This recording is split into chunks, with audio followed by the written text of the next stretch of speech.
అనుకుంటాను. ఉపరాష్ట్రపతి ఎన్నికల ఘట్టానికి తెరలేసినప్పుడు నేను స్పష్టంగా చెప్పాను, రాష్ట్రంలో 70 లక్షల మంది రైతులు, ఈరోజు మనం ఈ నిమిషం ఇక్కడెక్కడైతే మాట్లాడుతున్నామో, ఈరోజు మనం ఇక్కడున్నాం హైదరాబాద్లో, లక్షల మంది రైతులు ఇవాళ క్యూలలో ఉన్నారు ఎరువుల దుకాణాల ముంగట. రాష్ట్ర వ్యాప్తంగా ఒక జిల్లా కాదు, అన్ని జిల్లాల్లో ఎక్కడికక్కడ కొట్టుకుంటున్నారు, మహిళలు కొట్టుకుంటున్నారు, మహిళా రైతులు. అంత అరాచకమైన పరిస్థితి ఉంది.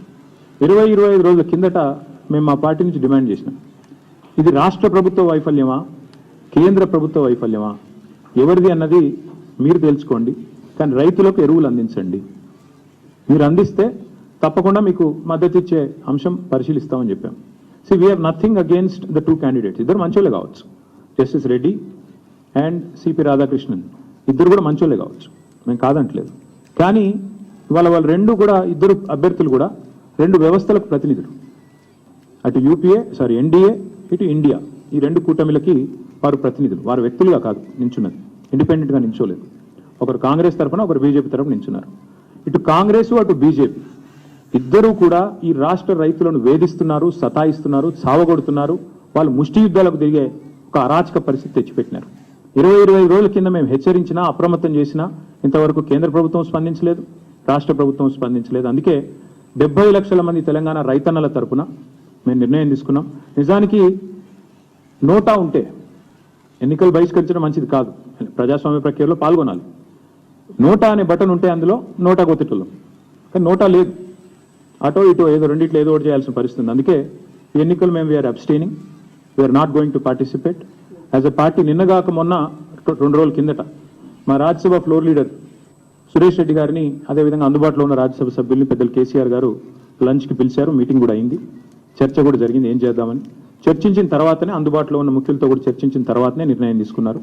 ఈ ఎలక్షన్లో మేము ఎవరికి కూడా సబార్డినేట్ కాదు, ఎన్డీఏ సబార్డినేట్ కాదు, మేము ఇండియా సబార్డినేట్ కాదు, మేము తెలంగాణ ప్రజలకు సబార్డినేట్ అంతే.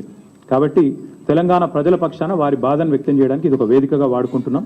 తెలంగాణ రైతుల పక్షాన ఈ ఎన్నికల్లో మేము పాల్గొనబోట్లేదు. We are going to abstain.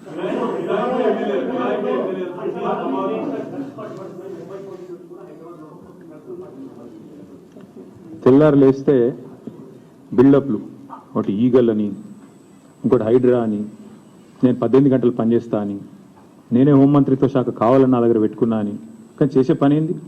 నిమజ్జనం కాడికి పోయి ఇట్లా చూసినట్టు చేసుడు యాక్టింగు, లేదంటే మా సోషల్ మీడియాలో ఏ పిల్లగాడు ఏం పోస్ట్ పెడుతుండో చూసుడు, రీట్వీట్ వస్తే 20 రోజులు జైల్లో పెట్టుడు, సోయి లేదా కేసీఆర్ మీద సిబిఐ కేసు. అంటే టీఆర్ఎస్ నాయకత్వం మీద, బీఆర్ఎస్ నాయకత్వం మీద పెట్టిన శ్రద్ధ, దృష్టి. నేను ముఖ్యమంత్రిని అడుగుతున్నా, నీకు అసలు సిగ్గుందా? మహారాష్ట్ర పోలీసులు వచ్చి ఇక్కడ నెలల తరబడి ఆ కంపెనీలో కూలీలుగా చేరి, కార్మికులుగా చేరి, నెలల తరబడి పరిశోధించి, చివరికి అది డ్రగ్స్ అని తెలుసుకున్న తర్వాత, నిర్ధారించుకున్న తర్వాత, నీకు ఖబర్ లేకుండా, నీ పోలీసులకు ఖబర్ లేకుండా, నీ ఇంటెలిజెన్స్ వ్యవస్థ కుప్పగూలిపోయి వాళ్ళు వచ్చి దాడి చేసి, మహారాష్ట్ర పోలీసులు వచ్చి హైదరాబాద్లోని చెర్లపల్లిలో దాడి చేసి 12,000 కోట్ల డ్రగ్స్ పట్టుకున్నారు. నేను ముఖ్యమంత్రిని అడుగుతున్నా, నీకేమైనా ముడుపులు ముట్టినాయి? ఇలా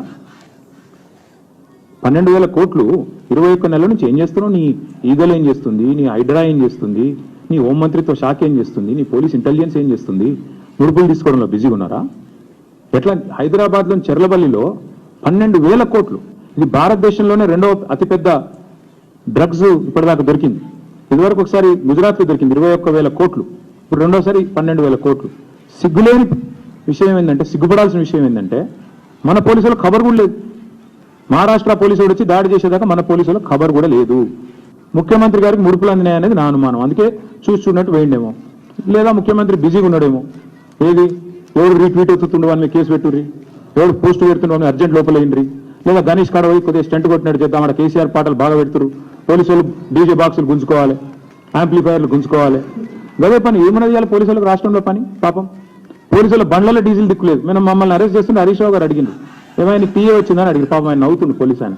డిఏ వచ్చినాదే, టీఏ వచ్చినాదే, మీ బండ్లలో డీజిల్ అని వస్తున్నాదే అంటే చెప్పలేకపోతున్నారు, పోలీసు వాళ్ళు నవ్వుతున్నారు. అటువంటి పరిస్థితి అది వాళ్ళు. అందుకే ఈ రాష్ట్ర హోంమంత్రికే ముడుపులు అందినట్టుగా నాకైతే అనుమానం.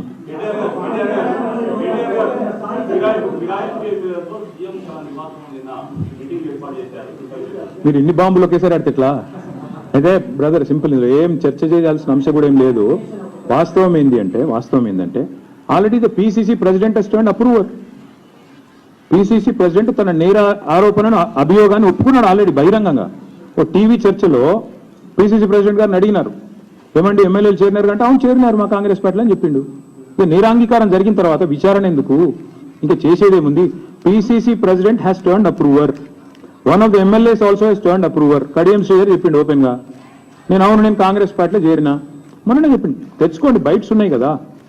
స్పష్టంగా అప్రూవర్ గా మారిపోయిన తర్వాత పిసిసి అధ్యక్షుడు, కాంగ్రెస్ పార్టీ అధ్యక్షుడు, ఇంకా విచారణ ఏముంది, ఇంకోటి ఏముంది చేయనికే? అలా మళ్ళీ ముఖ్యమంత్రి గారు సమావేశం పెట్టుడు ఏముంది అసలు నాకు అర్థం కాదు. ఏం సందేశం ఇస్తున్నారు? తెల్లారులేస్తే కాన్స్టిట్యూషన్ బుక్ పట్టుకొని తిరుగుతారు. ఇక్కడ మీ పిసిసి ప్రెసిడెంట్ అప్రూవర్ అయిపోయిండు, మీ ఫిరాయించిన ఎమ్మెల్యేలు అప్రూవర్లు అయిపోయిండ్రు. కొత్తగా ఏముంది పరిశోధించి విచారించి సాధించేది?